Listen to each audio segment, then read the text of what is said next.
परिभवग्नमभीष्टदोहम्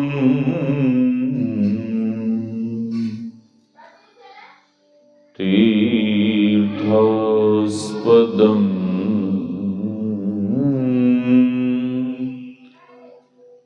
शिवविरञ्चिनुतं शरण्यम्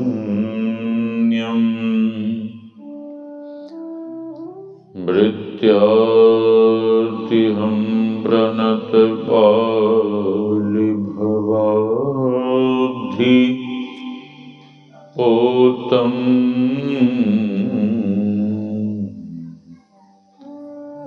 वन्दे महापुरुषते चरणारविन्दम्। गुरुर्ब्रह्मा गुरुर्विष्णुः गुरुर्देवो महेश्वरः गुरुर्साक्षात् परं ब्रह्म तस्मै श्री गुरवे नमः। धन्य धन्य सद्गुरु सुखदा महिमा कही न जाय। जो कछु कहूँ तुम्हारी कृपा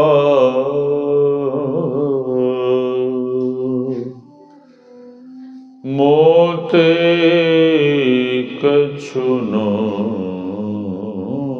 बसाय। मेरा मुझ में कुछ नहीं, जो कुछ है गुरु तो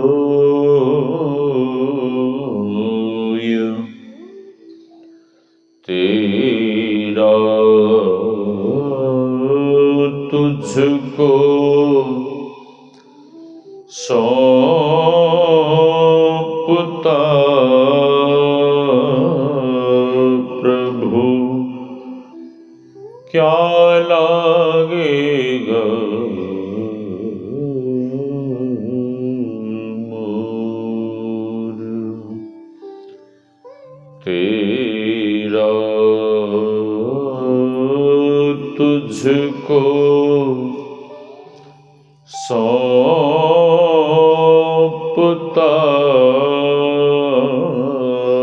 प्रभु क्या लागेगा मोर।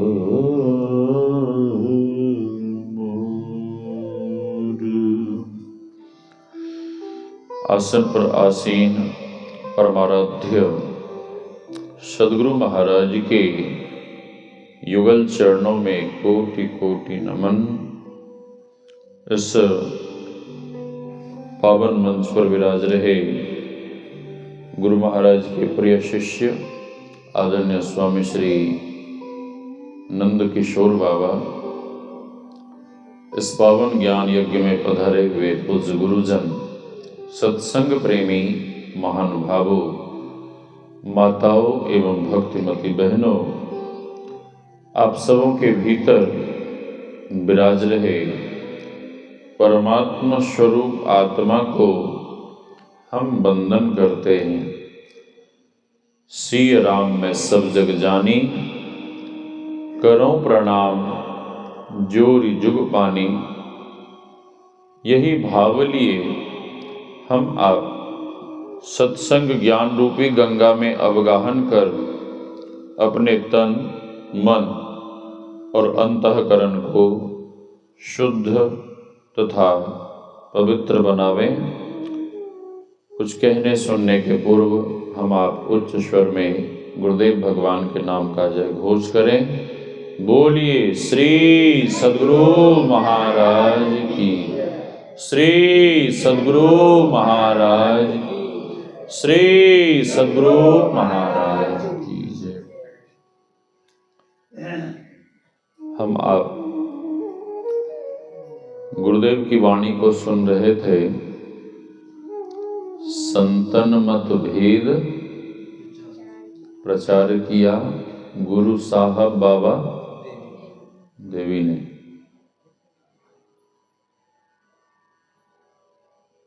प्रचार बाबा साहब ने किया और बाबा साहब बड़े ही पहुंचे हुए सिद्ध संत थे। उनका कोई विशेष वेशभूषा नहीं था। हाँ, वे काला कपड़ा पहनते थे और एक ही कपड़े पहनते थे ऊपर से नीचे तक। साधु महात्मा लोग उसे हल्फी बोलते हैं तीर्थों में। हाँ, अभी भी साधु महात्मा लोग पहनते हैं, लेकिन काले नहीं पहनते, वे लाल पहनते हैं। बाबा साहब काले कपड़े पहनते थे। हाँ, और इतने पहुंचे हुए विलक्षण महापुरुष एक दिन गली में, वहीं मोहल्ले में सत्संग कर रहे थे मुरादाबाद में। एक कैमरामैन बाबा साहब का फोटो लेने लगा और फोटो जब लेने लगा तो बाबा साहब ने पूछा कि क्या कर रहे हो आप? तो कैमरामैन झूठ बोल गया। खींच रहा था फोटो, अब बोल दिया कि हम मशीन ठीक कर रहे हैं। मशीन, हाँ, झूठ बोलने का परिणाम भी उसे मिल गया।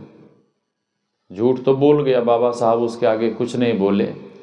जब कैमरे से फोटो लेके गया लैब में रील साफ करवाने, और जैसे ही रील साफ करवाया तो बाबा साहब का एक भी फोटो नहीं आया। हाँ, एक भी फोटो नहीं आया। हाँ, बड़े विलक्षण महापुरुष। एक दिन बाबा साहब सत्संग कर रहे थे, जैसे हम आप अभी बैठ के सत्संग कर रहे हैं ना, ऐसे सत्संग कर रहे थे। उनका आश्रम बिल्कुल नदी के किनारे, सामने में शमशान भूमि, लोग मुर्दा जलाने आते थे। तो बाबा साहब ने कहा कि सुनो, जाओ उससे कह दो कि अभी मुर्दा नहीं जलाने के लिए। तो सेवकगण गए, शिष्य लोग गए और सेवकों ने कहा कि आप लोग अभी मुर्दा मत जलाइए, हमारे गुरु महाराज सत्संग कर रहे हैं। श्री सद्गुरु, ए बच्चा आवाज मत करो, चुपचाप बैठो, आवाज नहीं करो। श्री सद्गुरु, शांति से सुन लीजिए। तो बाबा साहब ने कहा कि उसे जाके मना करो। सेवक जाके कहता है कि अभी सत्संग कर रहे हैं गुरु महाराज, अभी मुर्दा मत जलाइए। अब वो कहाँ माने हैं? अब कोई दूर से आया मुर्दा जलाने, प्रतीक्षा कर सकता? मुश्किल है। हाँ, जो साधु महात्मा को मानते हैं वो तो प्रतीक्षा कर लेगा, जो नहीं मानते हैं वो क्या प्रतीक्षा करेगा? नहीं माना। लोगों ने कह दिया, जवाब दे दिया कि तुम्हारे गुरु महाराज को जो करना है करने दो, हम अपना काम करने आए, तुम्हारे गुरु महाराज से हमें क्या लेना देना? हम नहीं मानते, हम मुर्दा जलाएंगे ही। अब सेवक वापस गया और बाबा साहब को बताया कि ऐसी ऐसी बात है। वे लोग तो मान नहीं रहे, हाँ, नहीं मान रहे। तो बाबा साहब ने कहा कि एक बार और जाके कहो। नहीं माने तो बाबा साहब क्या किए, अपने आसन से उठ के खड़े हो गए, हाथ में डंडा लिए और बिल्कुल तेजी से चल पड़े। हाँ, अब वे मुर्दा जलाने वाले जो लोग वहां पर थे, उन लोगों ने क्या देखा कि अरे कोई काल, हाँ, साक्षात काल अपना भयावह रूप धारण किए हुए, ऐसा लगता है कि वो हम लोगों को मारने के लिए आ रहे हैं।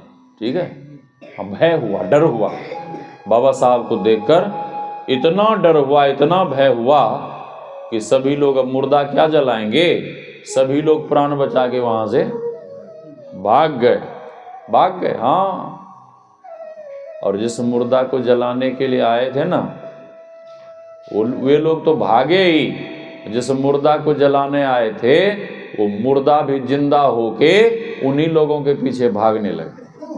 हाँ, भागने लगे।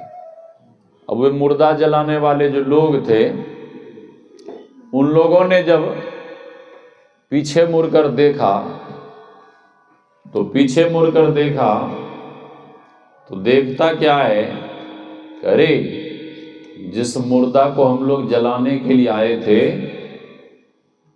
वो मुर्दा भूत बनकर, प्रेत बनकर, वो भी हमारे पीछे भाग रहा है, पीछा कर रहा है।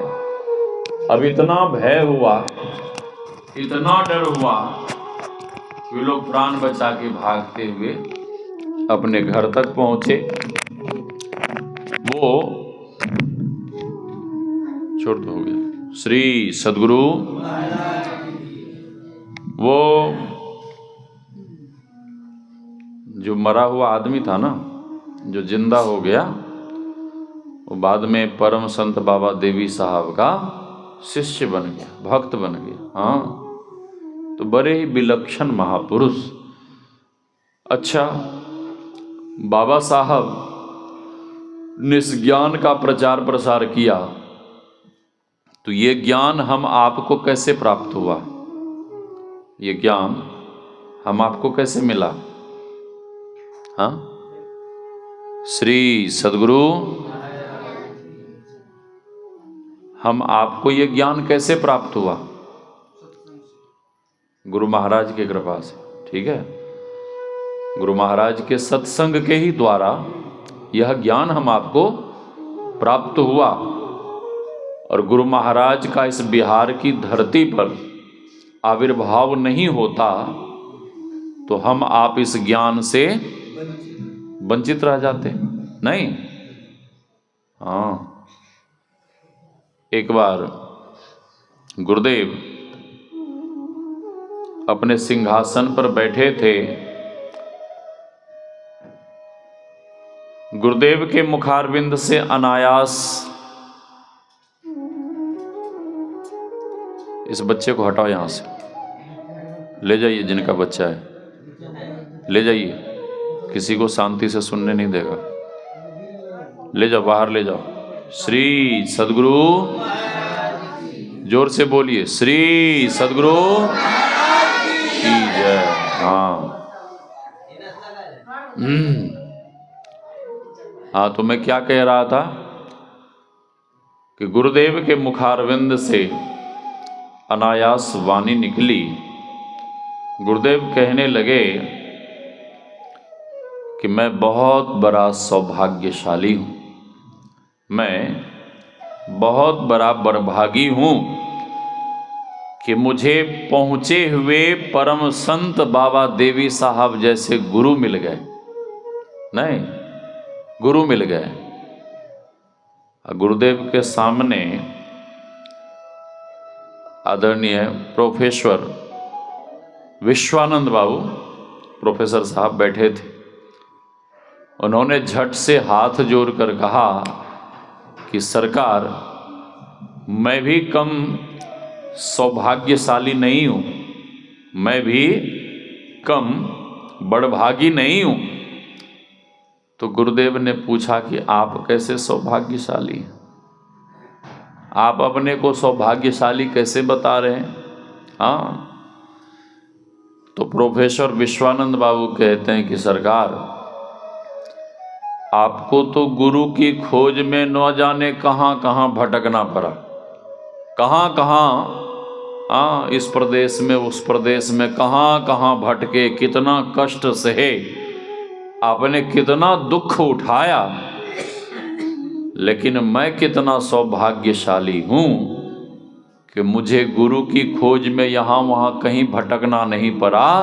मुझे तो घर बैठे ही इस बिहार की धरती पर आप जैसे पहुँचे हुए संत सद्गुरु मिल गए। पहुँचे हुए। तो मैं कह रहा था कि इस ज्ञान का प्रचार बाबा साहब के साथ साथ गुरुदेव ने भी किया, और गुरुदेव अपने शिष्यों को बुलाकर कभी कभी कहा करते थे, लाया हूं तूफान से, लाया हूं तूफान से। महात्मा गांधी कहा करते थे, लाया हूं तूफान से इस देश को निकाल के, और इस देश को रखना मेरे बच्चों संभाल के। गुरुदेव कहते कि सुनो जी, लाया हूं तूफान से इस ज्ञान को निकाल के, हाँ, इस धर्म को निकाल के, और इस ज्ञान को रखना मेरे बच्चों संभाल के। हाँ, गुरुदेव जब बाबा साहब के पास जाते तो बाबा साहब पूछते कि लाला कितने दिनों के लिए आए हो? तो गुरु महाराज कहते कि 15 दिनों के लिए आया हूं। हाँ, खाने पीने की व्यवस्था लेके आए हो? तो गुरु महाराज कहते कि हाँ। कहाँ से लाए? रुपए कहाँ से लाए? तो गुरु महाराज कहते कि फलाने व्यक्ति से मैंने उधार लिया, उधार लेके आया हूं। तो बाबा साहब कहते कि उधार लेके आए हो, कर्ज लेके आए हो, और बीच में कहीं तुम मर गए तो कर्जा कौन चुकाएगा? कर्ज चुकाने के लिए तुम्हें फिर अन्य शरीर धारण करना पड़ेगा। ठीक है, कर्जा किसी का नहीं रखना चाहिए। जो कर्जा रखते हैं ना, अगले जन्म में उसे बैल बनना पड़ता है, बैल बनकर कर्ज चुकाना पड़ता था। एक संत, सच्ची घटना आपको सुना रहे हैं, एक संत यहाँ वहाँ भंडारे में जाते, प्रोग्राम में जाते और बैठ के खाते, भजन करते, आश्रम में भी रहते तो आश्रम में भंडारा हुआ करता था, तो खाते और परे रहते, आश्रम का एक भी काम नहीं करते थे। हाँ, आप जहाँ रहते हैं ना वहाँ कुछ ना कुछ कीजिए। ठीक है, जैसे भंडारी बाबा यहाँ आश्रम में रहते हैं तो कुछ ना कुछ बागवानी का काम करते रहते हैं, सेवा करते रहते हैं, बैठते नहीं हैं। इतनी उम्र हो गई है फिर भी इनके शरीर में जवान से अधिक फुर्ती है। हाँ, श्री सद्गुरु, ये सब गुरु महाराज की कृपा है। इन्होंने गुरु महाराज की भी खूब सेवा की है। तो वे कुछ नहीं करते, केवल खाते और आश्रम में पड़े रहते। हाँ, एक दिन अचानक उनका शरीर छूट गया, मर गए। अब वे जो मरे तो मरने के बाद क्या बने? गैया का बछड़ा। ठीक है, गैया का बछड़ा बन के पैदा हुआ। अब खूब दूध पिए, पूरा शरीर हिष्ट पुष्ट। ठीक है, खाने में भी खूब माहिर, वही पूर्व जन्म की आदत, खा पी के एकदम से पूरा तंदुरुस्त। हाँ, तो जिस किसान के यहाँ वो पैदा हुआ, वो किसान कहने लगा, अरे ये बछड़ा तो अब बिल्कुल तैयार है, इसे हल उसमें गाड़ी में जोतो।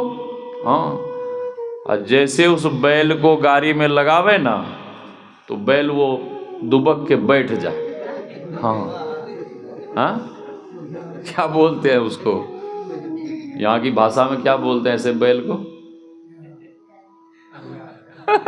श्री सदगुरु। कोई कोई आदमी भी ऐसा होता है, निकम्मा आदमी, काम करने को बोलिए ना तो बहाने बना लेगा, ठीक है, हाँ, वही बैल के जैसा। और ऐसा आदमी मरने के बाद बैल ही बनेगा। जो कामकोड़ी होता है ना, काम देख के भागता है, देह छिपाता है, वो मरने के बाद बैल ही बनेगा। हाँ, कोई नहीं रोकेगा। श्री सदगुरु। अरे वो महात्मा होके बैल बन गया तो साधारण लोग क्या बनेंगे कहना मुश्किल है। हाँ, इसलिए जहाँ रहते हैं वहाँ सेवा कीजिए।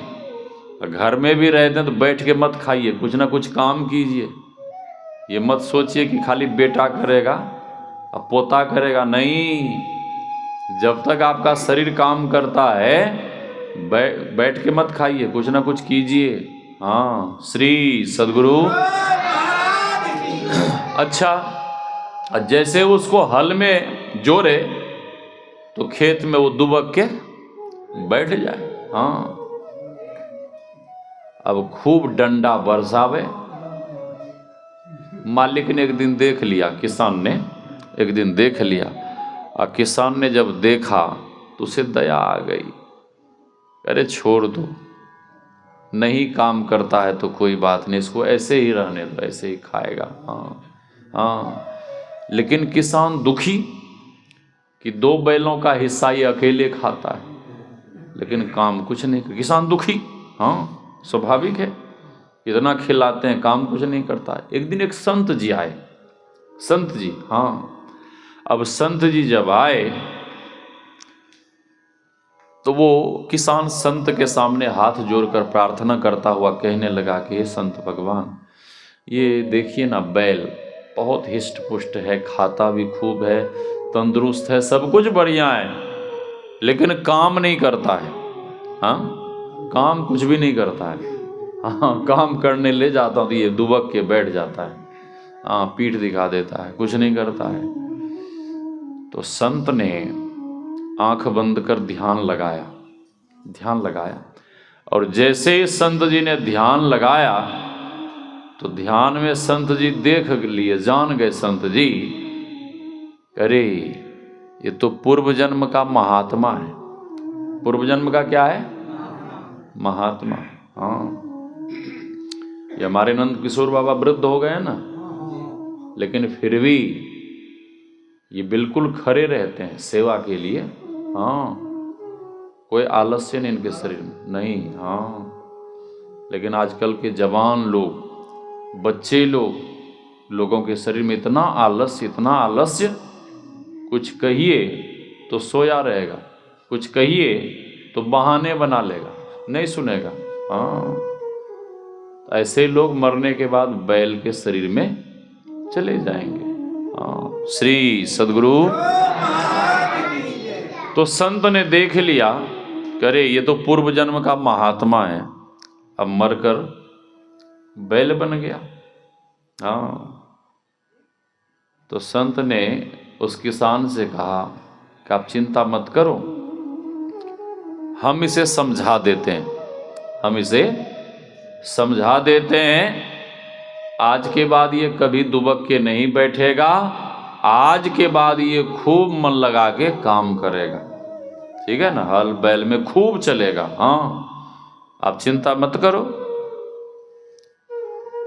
तो किसान ने कहा ठीक है महाराज जी, कृपा करो, दया करो, जब मैंने इसकी इतनी सेवा की है, इतना खिलाया पिलाया है, कुछ काम करे।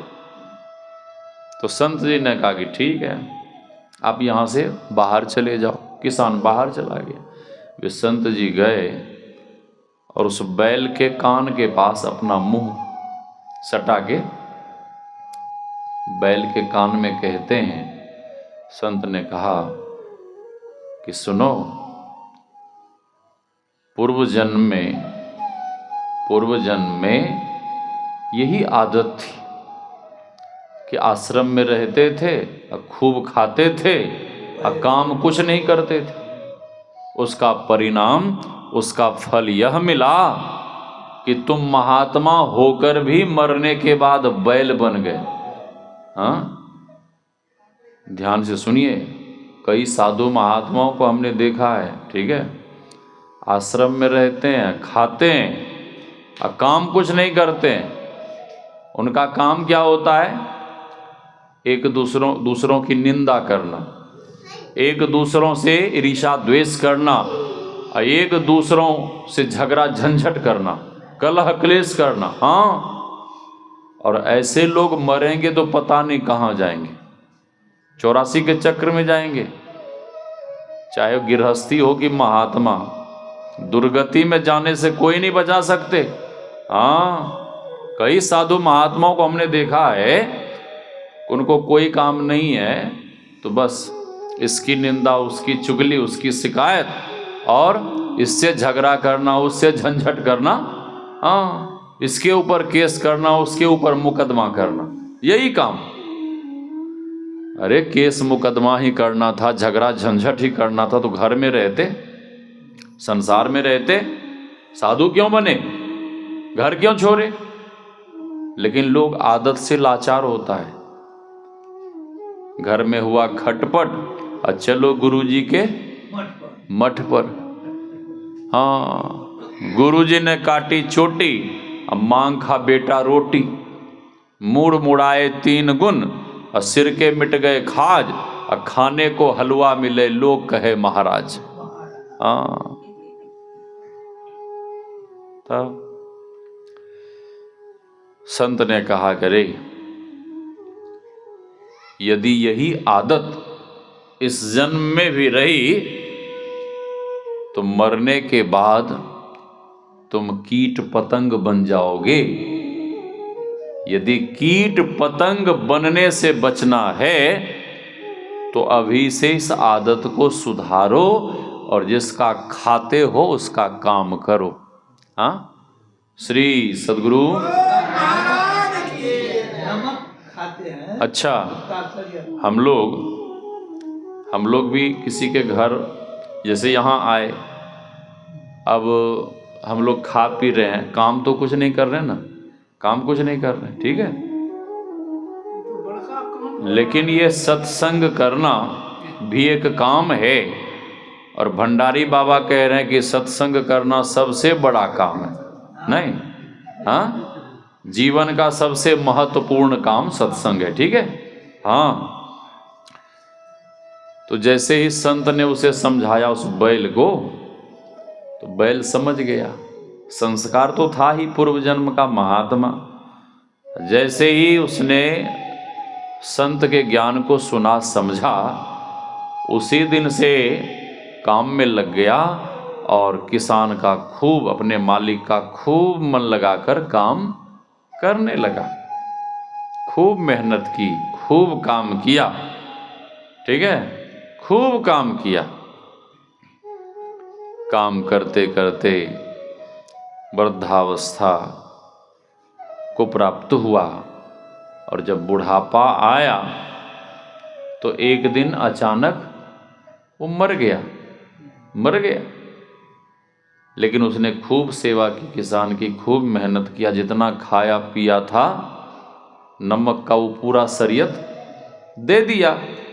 देने का परिणाम क्या हुआ, मेहनत करने का परिणाम क्या हुआ, कि मरने के बाद पुनः उसे मानव का शरीर मिला, मानव का शरीर मिला। और जहाँ तक उसने साधन भजन किया था, जहाँ तक उसने भक्ति की थी, ध्यान भजन किया था, वहीं से उसने पुनः भक्ति आरंभ की। और भक्ति करते करते, ध्यान भजन करते करते एक दिन वह जीवन मुक्त हो गया, परमात्मा को प्राप्त कर लिया।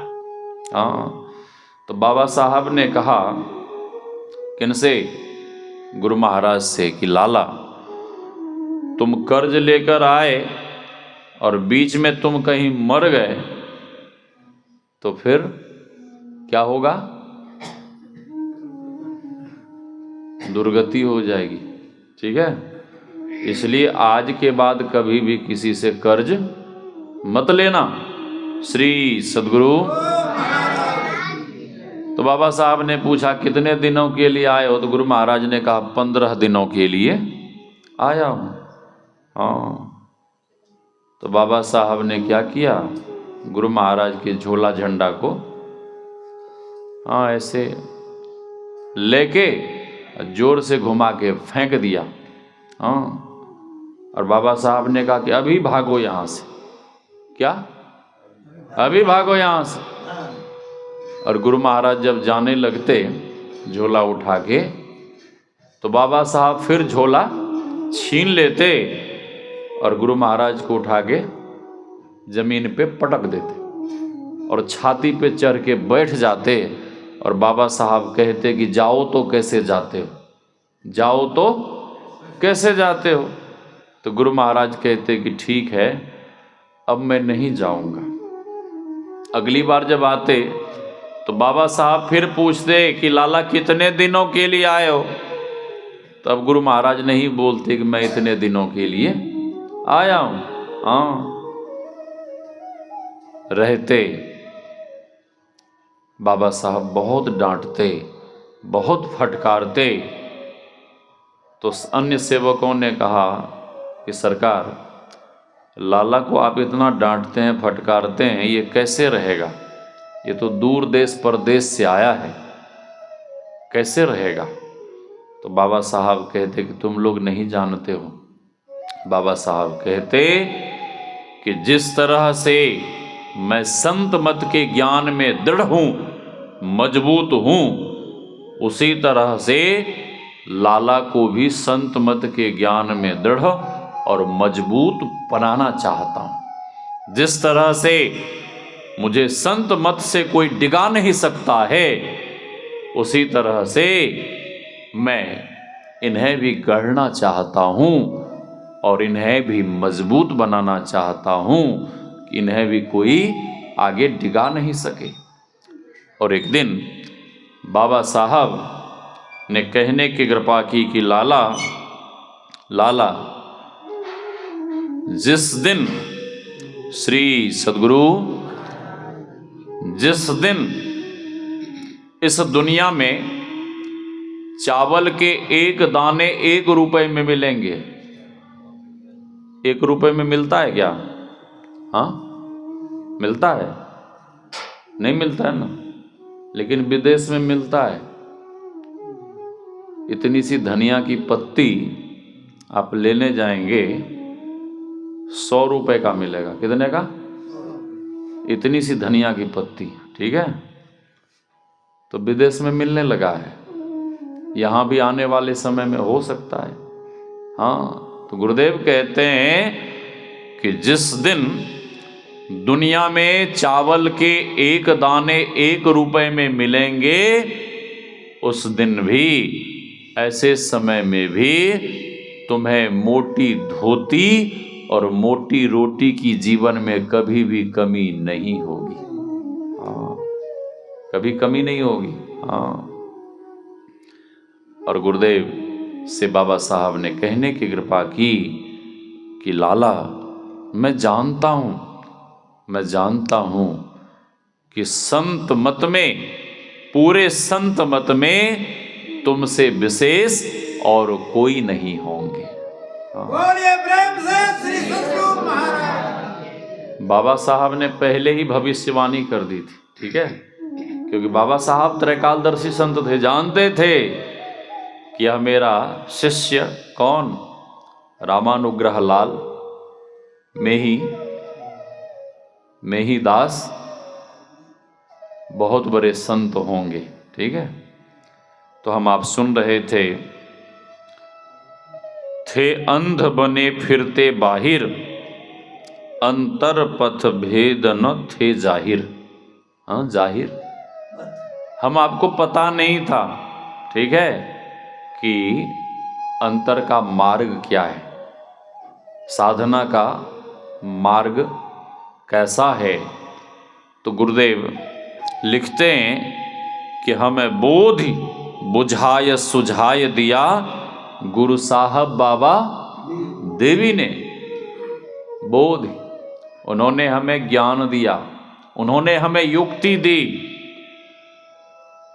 और युक्ति में क्या दिया? बंद कराय पलक पट को, कहीं बाहर में तुम मत भटको। बाबा साहब ने ज्ञान दिया कि आंख बंद कर भीतर में साधना करो, ध्यान भजन करो और बाहर में कहीं मत भटको। सीधे सन्मुख सुषमन बिंदु को गहबाया बाबा देवी ने। बाबा साहब ने कहा कि दृष्टि की दोनों धारों को एक कर ध्यान करना। ध्यान कैसे करना है? ध्यान कहाँ करना है? दोनों आंखों के मध्य, यहाँ पे, ठीक है। भगवान शंकर की मूर्ति देखा है? भगवान शंकर का फोटो, हाँ, यहाँ पे तीसरी आंख है ना, हाँ। तो बाबा साहब कहते हैं जब यहाँ ध्यान करोगे तो तुम्हें भी वह तीसरा नेत्र, शिव नेत्र प्राप्त हो जाएगा। आगे बाबा गुरुदेव लिखते हैं, सुषमन घर में ध्वनि धार बजे, चढ़ी श्वेत सुरत सो धार भजे। जब सुषमना ध्यान करेंगे तो सुषमना ध्यान करने पर प्रकाश के साथ साथ अंत में शब्द भी सुनाई पड़ने लगता है।